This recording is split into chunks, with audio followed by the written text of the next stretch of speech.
morning. Good morning to you all. Welcome to today's program, which is a conversation on participatory research. A couple of logistics things, and one is that those of you who are occupying the seats near the door may want to tactically position yourself elsewhere, because as typically happens in Delhi, there will be people coming in over the next half an hour. And they will, instead of walking across the hall, it will help with the parking or in having a conversation about the history, the trends and the potential for the future of PRIA, and then open it up for your reflections and comments. And then we will hear a study that has been conducted on the current state of play in building capacity in participatory research, and what are the trends and what are the gaps. And that study will, in a way, open up opportunities for us to think some more about what needs to happen.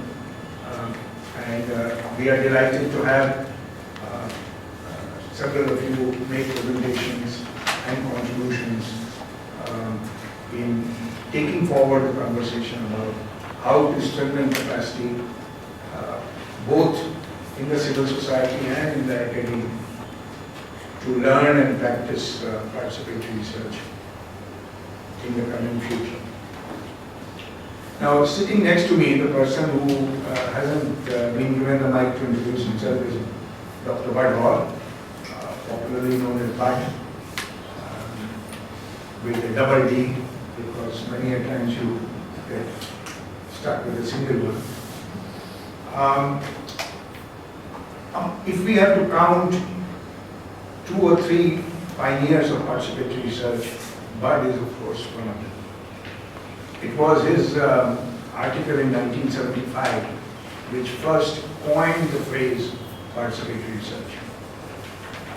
Prior to that, action research, action learning, those phrases had been used, but the concept of participatory research began with the articulation that Bud made from his experience in the field of adult education in Tanzania. And over the years, he and I worked together in promoting a network of participatory research. The birth of PRIA is associated from that process. And many of you have been involved in further elaborating and expanding the meaning and the practice of participatory research. So I'm going to start with you by sharing some of the reflections about how, what got you thinking about an alternative way of looking at research. And then I'm going to, we can have that conversation. Well, thank you. Thanks very much for that. It's great to be here today, and with this particular group of people. At this stage, as we're trying to think about what we call providing a basis for the next generation of community-based researchers, to emerge, and how do we support, new people working in the field or coming out of universities or working in local government, and it's of course comes quite naturally because Rajesh and I are now, it's hard to believe, but we're actually the old generation, we're the old folks in the participatory research home. And so we want to, it's natural, grandparents want their children and their grandchildren, to flourish and have some of the values of the family, and I think so. It's in addition to the kind of intellectual and programmatic and academic and social movement reasons why we need this. It's also personally important to us. Another second reason, and I'll come to your question, Rajesh. A second reason, you know, when we were just getting this work going, participatory research, I met Rajesh in 1978 in Caracas, Venezuela. There were a small group of us, about 9 or 10 of us, and we kind of divided up the world, and Rajesh got all of Asia. And the budget for all of Asia was $500. I still remember, because we had a very good bookkeeper who he wanted receipts, you know, he sent a letter to Rajesh, we need the receipts for the $500, and Rajesh wrote back, $500, and you want receipts?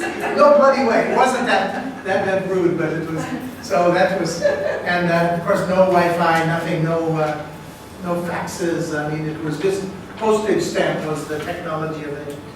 But in 2 meetings that we had here in India were very important. One of them was in 1979 when Rajesh was still at this organization called PECE, the Public Enterprises Organization for Continuing Education. And he organized a meeting of those people and a lot of other friends. And that was the first time, you know, when I, you know, expressed some of these ideas about participatory research, you know, here in India. Rajesh had been, you know, seeding the waters and helping. And the kinds of questions, I can still remember, you know, the meeting and the kinds of questions. And then as in several meetings, but including in 1982, you know, after PRIA got established, and we had a number of very important conversations at Sainik Farm, who some of you would remember the legendaries. We need a picture of Sainik Farm, you know, in the lobby. Okay. That's important. People will say, what the rules? Yeah, so this was the place, India, for 2 reasons, has been a critical space for the development of the theory and practice of participatory research, and remains so.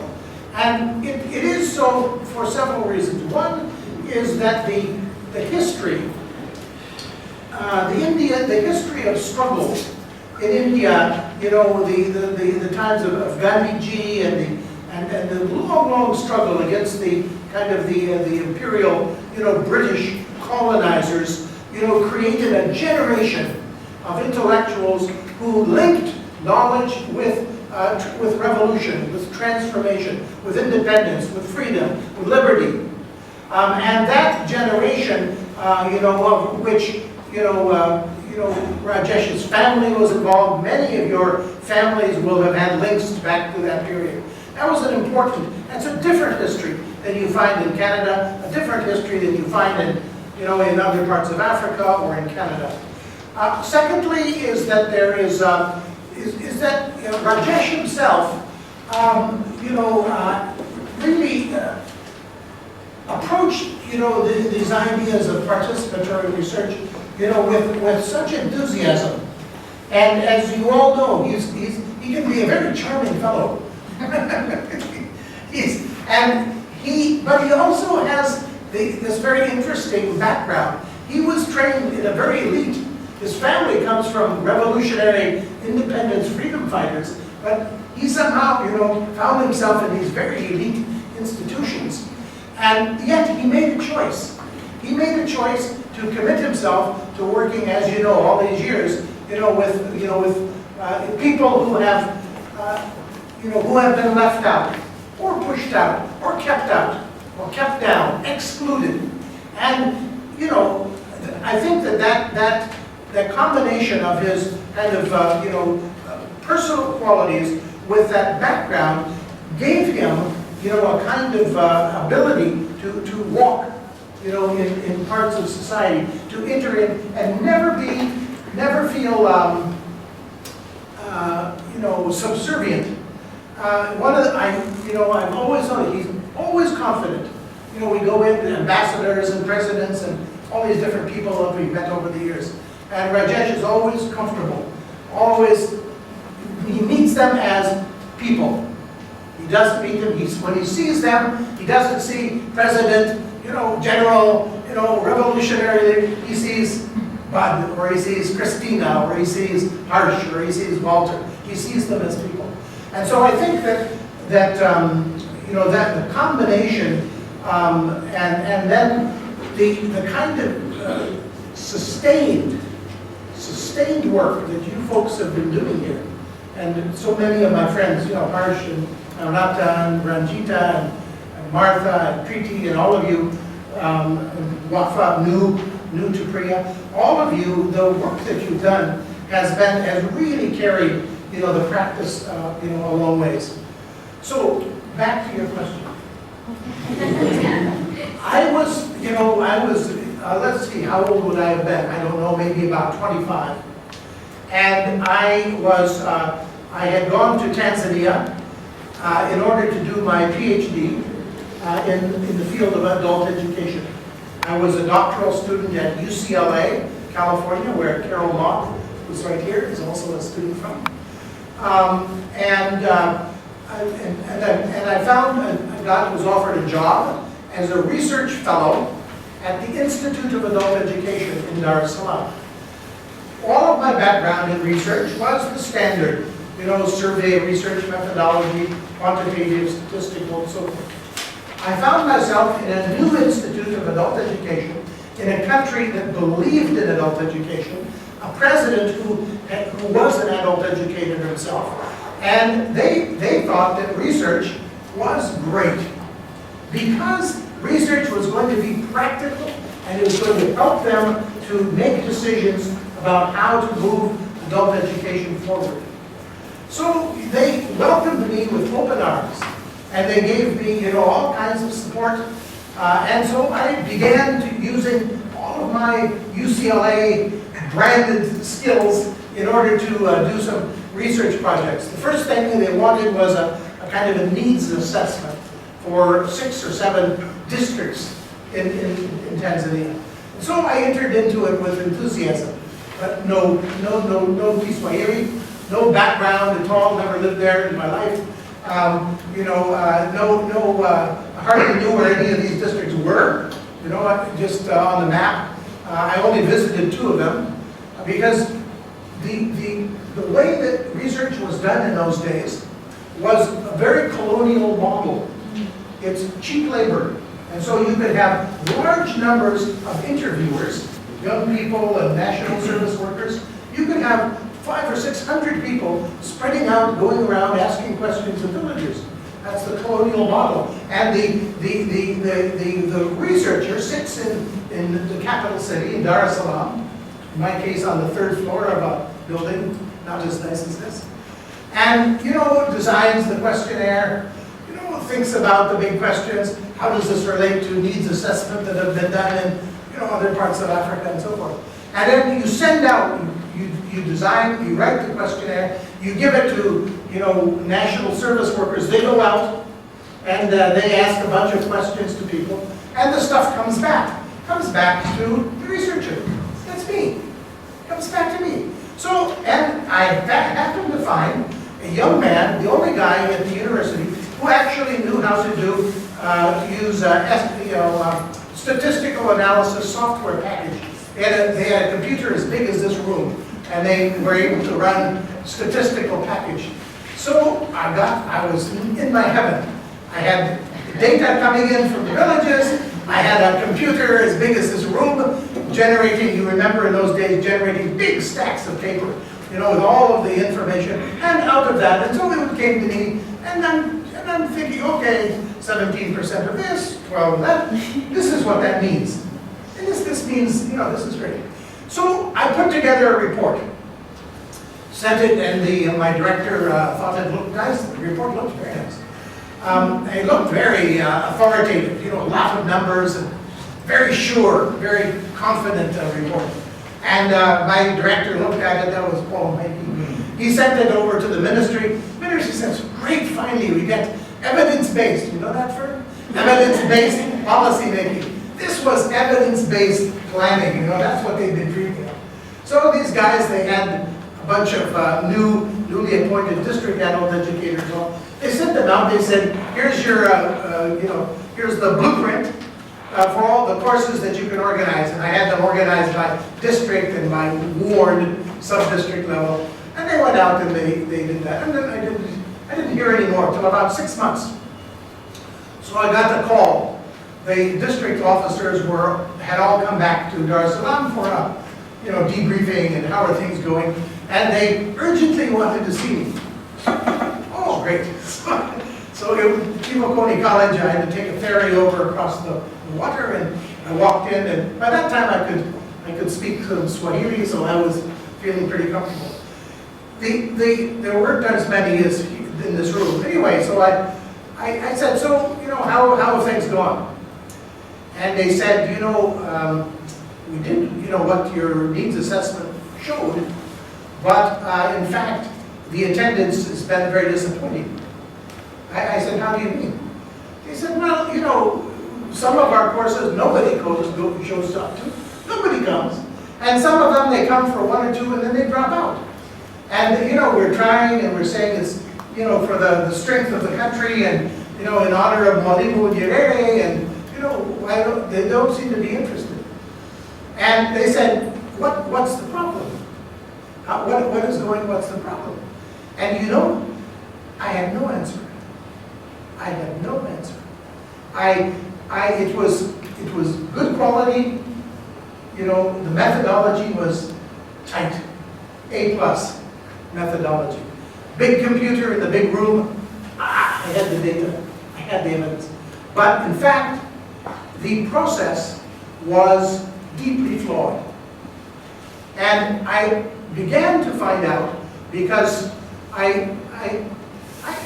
to be honest, I was shattered. I was shattered in the way that only young, ambitious, perhaps a bit arrogant young professionals can be. I was demolished. And so I went out, one of these district education officers had been kind to me, and so I went out to just talk to him. And so he said, he says, "Don't talk about all of this." He says, "Just come with me, we're going to go have some Bombay, this local liquor at the..." So we went down to have some liquor at this, it wasn't really a bar, it was just a house. Somebody made a bunch of homemade, and we sat, and so after about 3 or 4 of these bowls of this stuff, everybody was starting to talk a bit more. So he said, let's imagine that we're now, in the bar, and so he says, "No, my young friend here is, having difficulties." He said, "He doesn't know what people want to learn. And he's done a study, and the results don't seem to..." So one by one, these people sitting around in the bar, they started saying, "Oh, what would be great here in this village is how to better methods for saving the grain, storing grain over the season, because we lose a lot to the rats and the animals and things, where it gets wet and it's spoiled. And we don't have very good, grain storage." And somebody else said something else.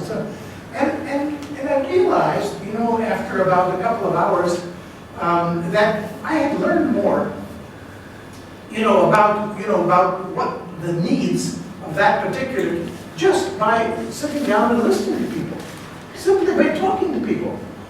What kind of technology? I got all of those whole education statistics. And that was the beginning for me of realizing that the way that we acquire knowledge, the way that we learn, about people's needs, the way that we construct our idea of community and people and identity, and in relation to each other, in relation to the environment, in relation to working together on a larger scale, is really dependent on on relationships, on the ability to establish a relationship where you can listen and learn. And the first thing, you know, that I had to do was I had to learn to shut up. I had to learn to listen. And I can tell you, I'm now 72, I was 25. I'm still working on learning to listen.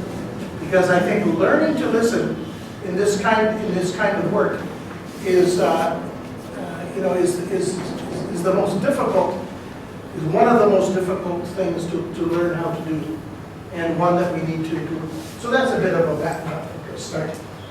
What about you? What's your excuse? You could have been, you know, running a big IT company in Silicon Valley by now. Had a building twice as big as PRIA Towers. Those days we didn't have small computers, we had big ones. No, I think for me, the story is not very different, but obviously in a different context. Several of you know the story. But pretty quickly, basically, I spent a year in southern Rajasthan among indigenous people as part of my PhD work. It was the fag end of the political emergency in India, and I wanted to come back. I was in the US for my PhD in management. Before that, I got a job as a lecturer in the Institute of Management, Calcutta, so I was happy I knew I had a job. But the experience of being with the indigenous people in southern Rajasthan was, you said shattered. I was disturbed. I was deeply disturbed and uncomfortable. For two reasons. One is that despite my fancy professional education, I learned that there are many things about life I don't know anything about, including things like how to take care of myself, where there are no fancy flush toilets, no running water from a tap, and things like that. But the second part was the discovery that illiteracy doesn't mean ignorance. And most of these young indigenous farmers were, you know, they were undergoing farmers' functional literacy programs in those days. This was late 76, early 77. And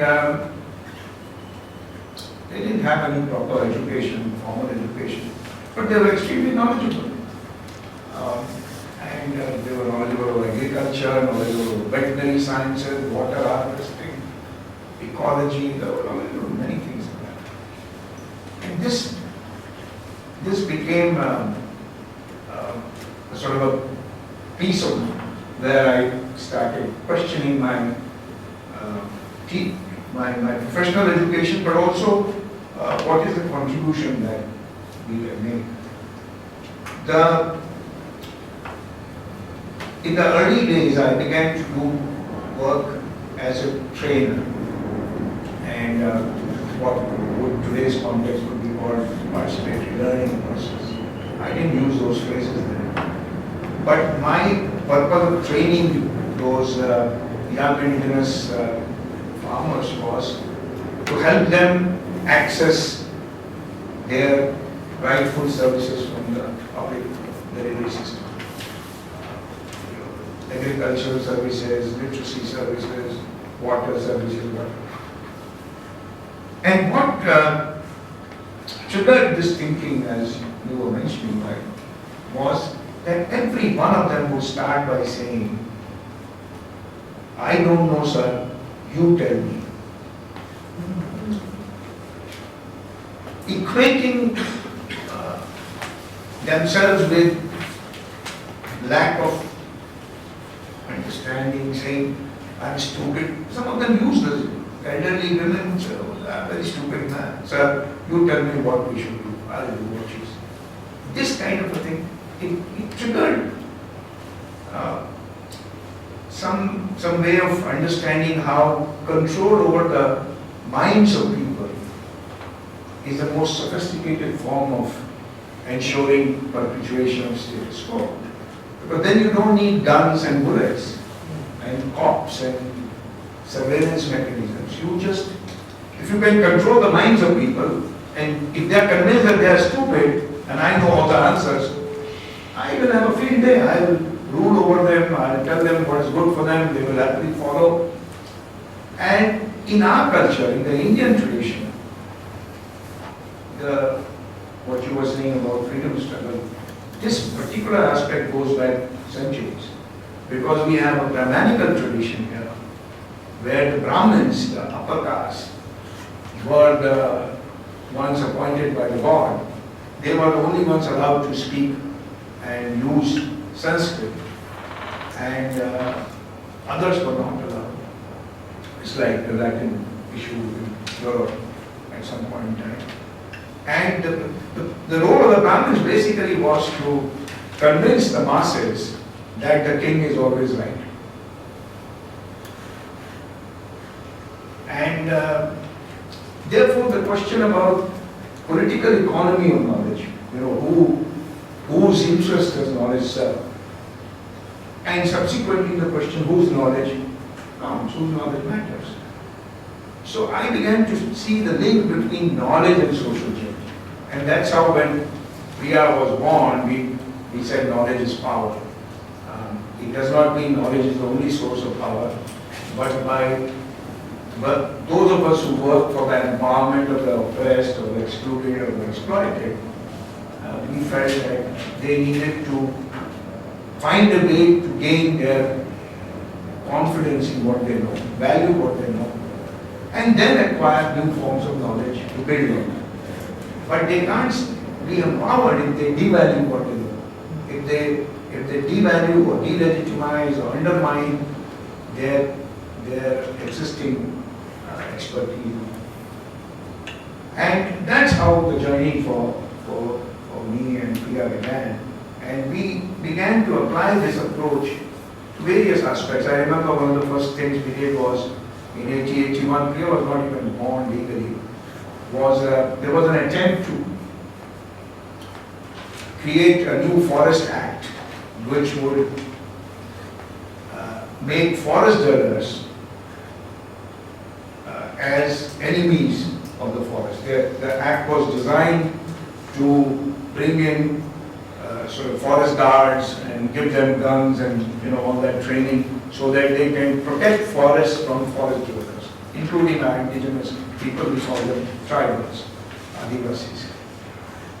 And when a whole movement came around of trying to resist this new legislation, but some of us realized that the underpinning of that legislation was this evidence which was produced to say that forest dwellers were responsible for deforestation. And so we launched a substantial nationwide participatory research program to understand the reasons for deforestation. And what we discovered was that yes, in many cases the axe was in the hands of the tribal to cut the tree, but there was somebody else who was guiding that hand to move.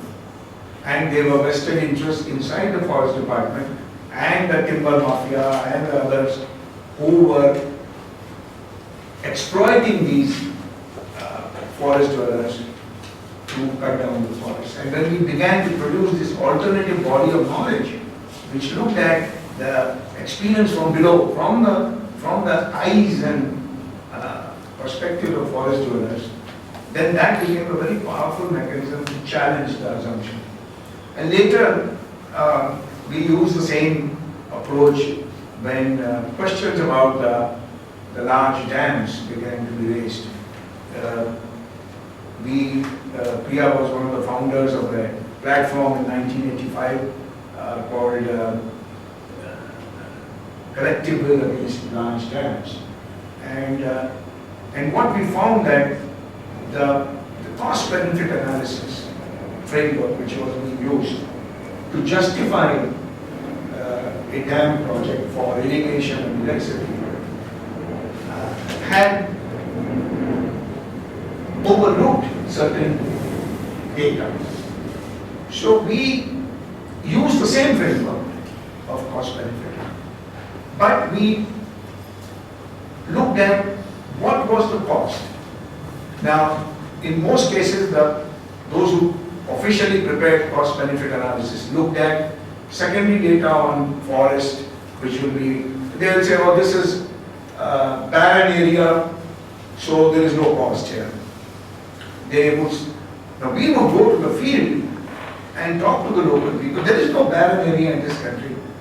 1.25 billion people live. There is no piece of land where nobody lives. Every place people live. Those people were living, they were not on the record. They had built wells, they were not on the record. They had planted trees, which were fruit-bearing trees, they were not. When we started adding up the cost of all this, the benefits shrunk.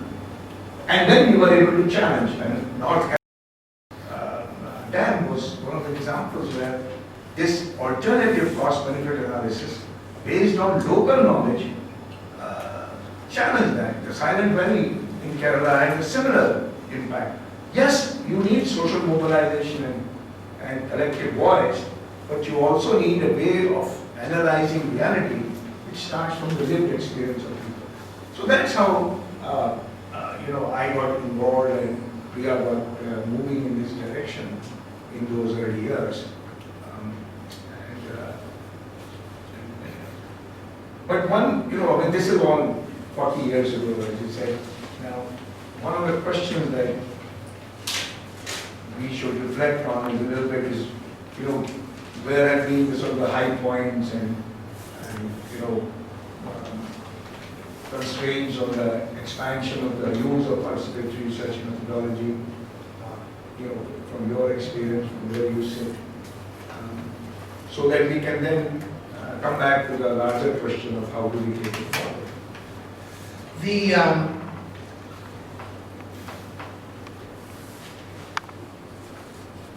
The network that Rajesh and I created under the umbrella of the International Council for Health Education, called the International Participatory Research Network, lasted until about 1992. And at that point in time, we felt that the concept was grown up a bit and was strong enough and being used by enough people that it could survive on its own, in the world of ideas, the contestation of ideas. So, we each, moved in different directions. The consolidation of this work, part of which is described right now here in India, and myself, I thought I moved into the university world from the NGO world.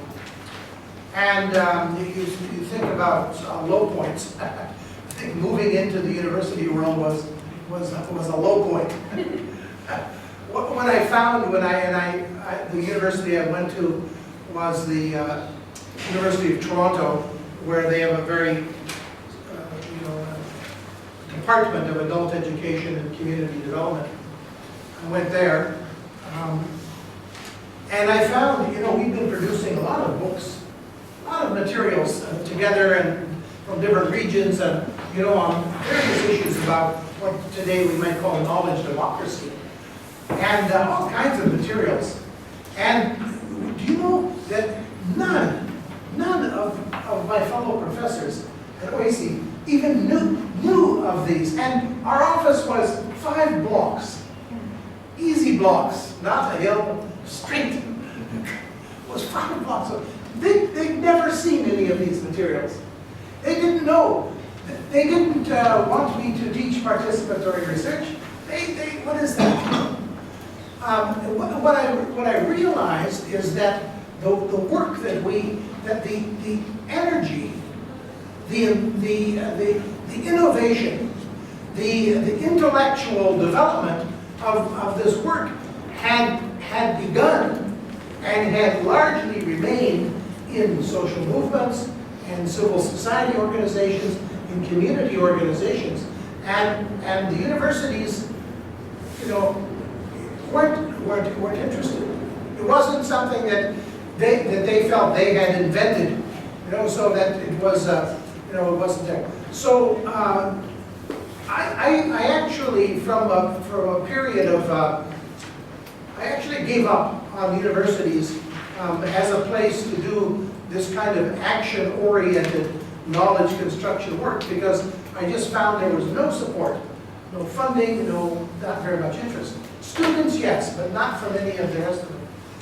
Until, and then I was outside of the civil society world, so I was, cut off from the energy and the kind of the intellectual, vitality of the social movement world. I was in this rarefied, detached atmosphere of university life, and I didn't really have a chance to rejoin this kind of stream, this kind of river of work until I ended up in Victoria. But I didn't go to the University of Victoria to do any of this kind of work. I went as a dean of education because I figured, that I'd been a chair of a department and I had no influence there. I thought, well, if I become a dean, maybe I'll have some influence. By the way, don't ever do that. Deans have no energy. And the presidents and the vice chancellor, they have even less.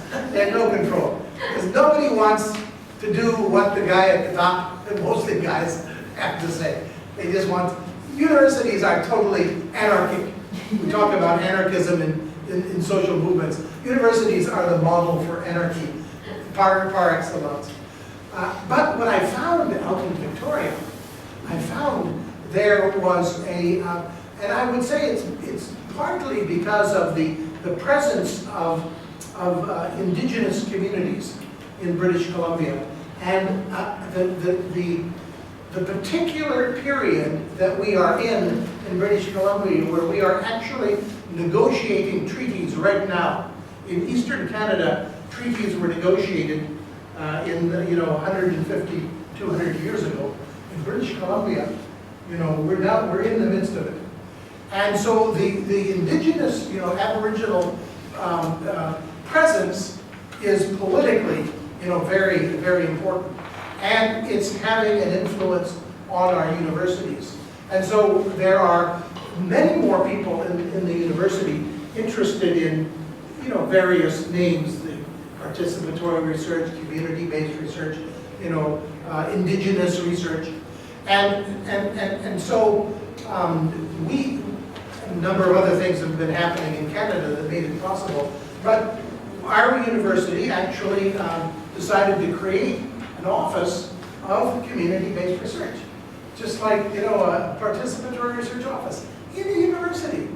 And they gave me the job. I had my regular salary to run the thing, and 3 or 4 people to help. And they said, you go for it, see what you can do. And that was great. I told this story before.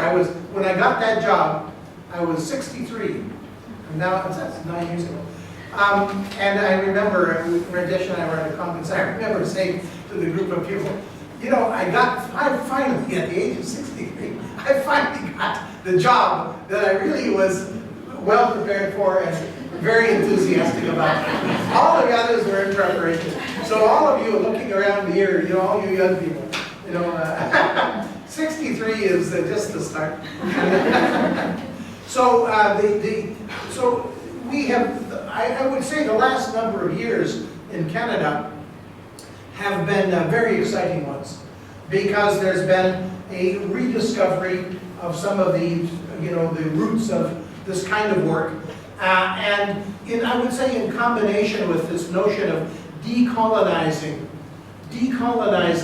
methodologies, decolonizing the university, because we know that the body of knowledge that the world is using right now to create, inequality, to threaten the very existence of all life forms, to somehow sustain an atmosphere of violence against women, that body of knowledge which is used to analyze and to provide solutions is the same, basically, kind of European knowledge which we've been using for about 550 years. That knowledge which, by sheer luck, combination of capital taken from Latin America in terms of gold and silver, with certain navigational skills that were developed in Europe, with the Enlightenment knowledge that popped up. Suddenly Europe had the answer, had the boats that could go every place, and had and they have not stopped. They have not stopped, and that knowledge is the dominant body of knowledge in our university. So the kind of work, coming back to this kind of work, knowledge is power. Knowledge is power, yes, but it isn't power unless it begins to be, a more inclusive kind of knowledge. So, it's been an up and down story, and the downs are not over. But we are in a position where we are able to think openly and have funders come and so forth to talk about issues of knowledge and social change in a way that we never would have been able to have in my university situation in Canada. Let me just give you a little slight trajectory, and then we're going to open it up for all of you. In the same period, you went to OSE in Toronto, I stayed in PRIA. Still around. By the way, part of the reason here is that I couldn't get another job after the age of 30. So, Too young. Too old. Once you cross your age, you can't be selected for anything. But PRIA's work moved into what can be broadly called the International Development Fraternity. And in the 80s, that work began towards that, the whole idea of participation and empowerment began to trickle up into policy making in the international arena, in the national government programs, and even in 1994, World Bank made a policy on participation. So participation gained global acceptance in development discourse and practice, but the tools for promoting participation gained some strength from the original work of participatory research, from the work that people like Paulo Freire and Miles Horton and Orlando Fawcett-Borda had begun to do earlier in different parts of the world. And by the early 90s, everybody was beginning to talk about participatory planning, participatory monitoring and evaluation, of course, participatory learning. Application of that approach in different ways related to project management in a development field. Two things happened which are of particular relevance to our conversation today as a result of this. One was that the approach that gained greater visibility and acceptance was what turned out to be called Participatory Rural Appraisal, PRA. And therefore a set of techniques and tools and how to gained much greater acceptance without necessarily the scaffolding on which these tools have to be rooted. So the perspective that you described, the perspective of subaltern knowledge, the perspective of valuing practitioners' experience, lived knowledge, decolonization kinds of things. So while PRA gained greater acceptance, legitimacy, it lost its political, ideological, normative base. And in fact, by losing that base, its legitimacy in high institutions gained. World Bank can use PRA without that. Whose voice counts or whose knowledge counts. Conversation. The second thing that happened is that in many academic institutions in India and South Asia, as a part of a research methodology course, PRA began to be taught.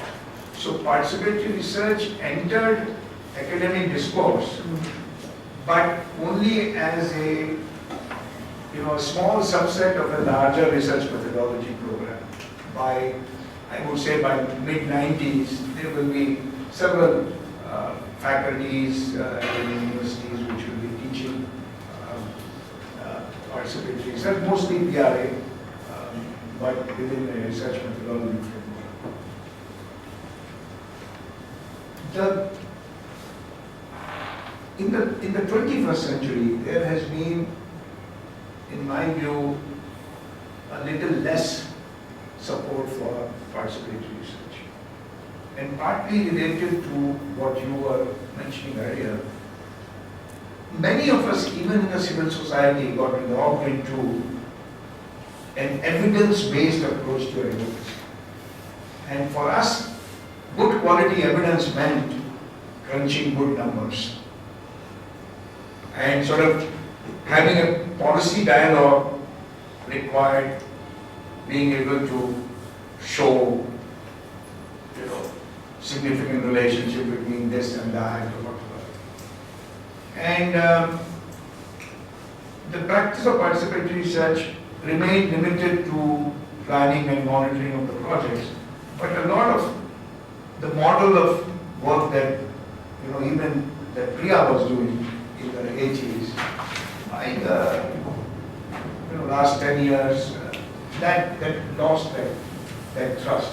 The look of subaltern knowledge, the questioning of the knowledge produced from the top, so the knowledge for social change as opposed to so we got locked into the same framework where we were trying to produce better evidence, so to speak.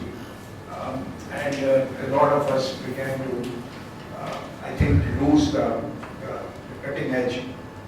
However, three types of movements in our context have gave fillip or trigger to it. The women's movement, of course, women's ways of knowing, feminist perspective and knowledge, and holistic health movement. We had a whole, today now, people came back and talked about Ayurveda and naturopathy and other forms of healthcare practices which were rooted in lived experience of people.